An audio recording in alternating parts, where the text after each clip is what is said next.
Los bosques de Northport, en Long Island, parecían el lugar perfecto para huir del ruido de la ciudad. Árboles altos, caminos cubiertos de hojas secas, el sonido del viento soplando entre las ramas. Pero en 1984, estos mismos bosques fueron testigos de un crimen escalofriante. Un asesinato que envolvía rituales satánicos, drogas y una violencia desmedida. Un asesinato cometido por un joven que creía estar sirviendo a Satanás. Esta es la historia de Richard Caso, el adolescente que se convirtió en el asesino satánico de Long Island.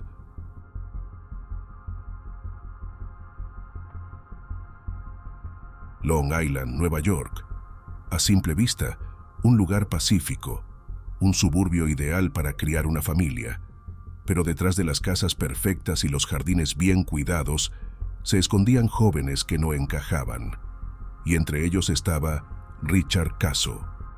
Nació en 1967 en una familia de clase media. Pero desde pequeño, algo en Richard no encajaba. Su padre, un maestro de historia, trató de educarlo con disciplina, pero Richard odiaba la autoridad. A los 13 años ya consumía drogas alucinógenas. A los 15, estaba completamente sumergido en el ocultismo y el heavy metal, admirando bandas como Black Sabbath y AC/DC. Para sus amigos, Richard era solo un chico rebelde.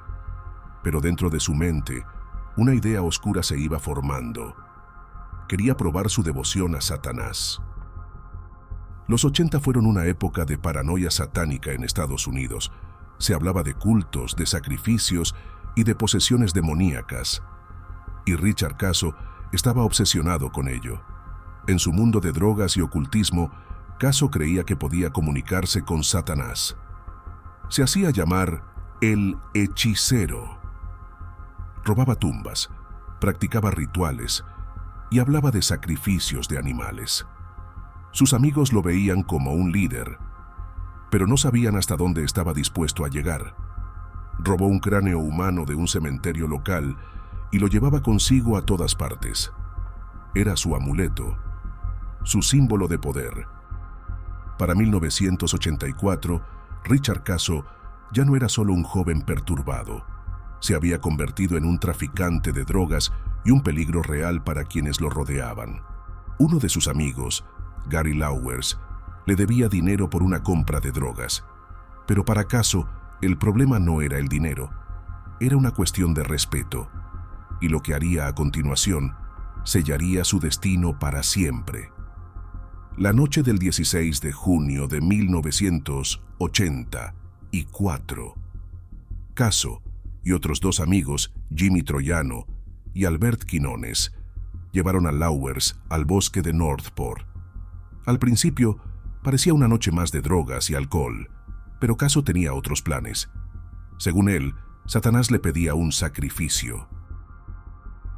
Caso atacó a Lauwers de manera salvaje, sin mediar palabra, como si una fuerza oscura lo poseyera en ese instante. El brillo del cuchillo de caza reflejó la tenue luz de la fogata, iluminando por un breve momento la escena antes de que la hoja se hundiera por primera vez en la carne de Gary Lauwers. El primer grito de dolor rasgó el silencio del bosque.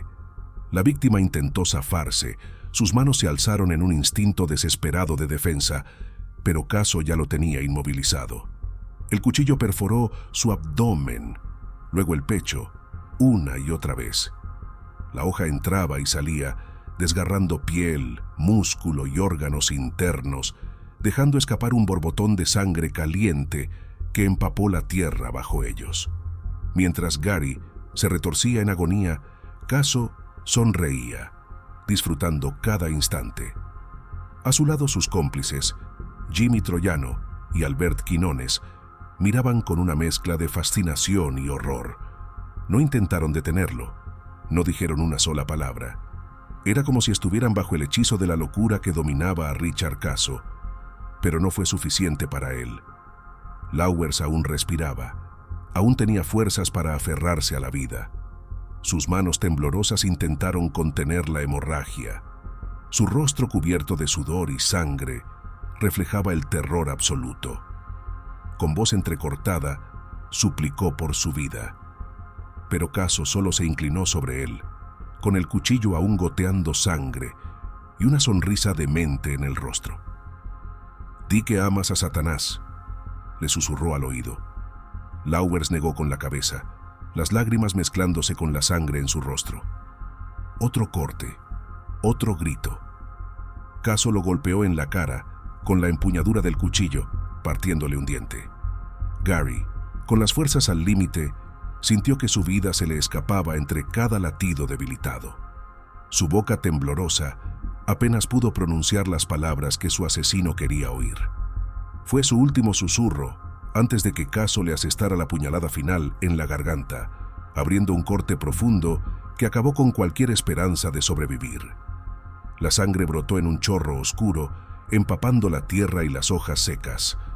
El cuerpo de Lauwers dejó de moverse. Troyano y Quinones no se atrevieron a responder. Solo observaron cómo Caso, aún eufórico, arrastró el cuerpo de Gary hacia un claro del bosque y lo cubrió torpemente con hojas y ramas secas. No intentó ocultarlo bien. No tenía miedo de ser descubierto.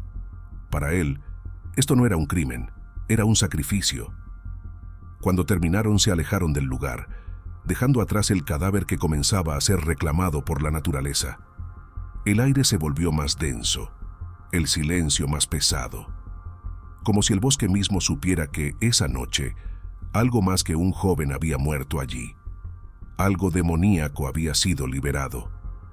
Pero la arrogancia de Caso lo condenaría, porque en los días siguientes no pudo resistir la tentación de presumir su acto. Mostraba el cuerpo en descomposición como un trofeo, un recordatorio de su supuesto pacto con Satanás. Creía que había hecho algo grande, algo que le daría poder. Pero lo único que había sellado era su propia caída. Su arrogancia lo condenó. Alguien habló, y la policía encontró el cuerpo en estado avanzado de descomposición. El horror de Long Island salió a la luz. Caso y sus cómplices fueron arrestados rápidamente, pero Caso nunca enfrentaría la justicia. El 7 de julio de 1984, apenas días después de su arresto, se ahorcó en su celda con una sábana. Su historia terminó allí, pero el terror que desató sigue vivo en la memoria de Long Island. El asesinato de Gary Lauwers marcó un punto de quiebre en Estados Unidos. Fue usado como prueba de que los cultos satánicos eran reales. La paranoia aumentó, y muchas bandas de heavy metal fueron acusadas de influenciar a los jóvenes hacia el satanismo. Pero más allá del pánico, la verdad era otra. Caso no era parte de ningún culto. No había rituales secretos ni conspiraciones satánicas. Solo era un joven perdido, consumido por las drogas y la violencia, que encontró en el satanismo una excusa para matar. Hoy, el bosque donde ocurrió el crimen sigue en pie. Quienes caminan por allí dicen que, en las noches más oscuras, pueden escuchar susurros entre los árboles. Quizás sea solo el viento, o tal vez sea el eco de una historia que nunca debió ocurrir. Si esta historia te impactó, no olvides suscribirte a Relatos del Crimen para más casos de terror y misterio. Deja tu comentario y dime qué opinas del caso de Richard Caso. ¿Fue un verdadero asesino satánico o solo un lunático con sed de sangre? Nos vemos en el próximo caso y recuerden, manténganse seguros y atentos.